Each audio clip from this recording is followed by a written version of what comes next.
Hey, what's up guys? Welcome back. Matt here from myrawintuition.com. And I've got a salad slash dressing recipe video here for you guys. I know you guys like to get those dressing recipes to help you, spice up your salads, give yourself some variety when it comes to your big dinner salads that I like to show you guys.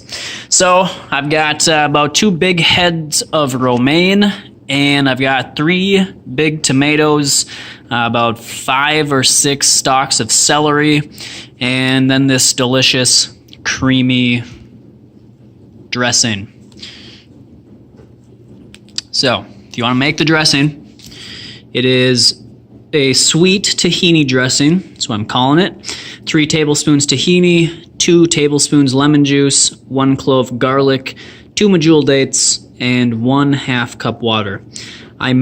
So this probably will go into the recipe book. I might put it down to 1 medjool date. I'm gonna have to test it out again, see which way I like it better.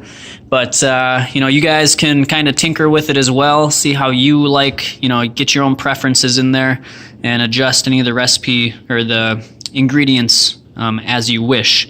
But that is what I'm having tonight. I'm gonna chow down on this, and then I'm gonna start writing more of the recipe book so I can get that out to you guys hopefully by March. So hope you guys enjoyed this. Hope to see you guys again soon, probably tomorrow. And until then, always follow your raw intuition.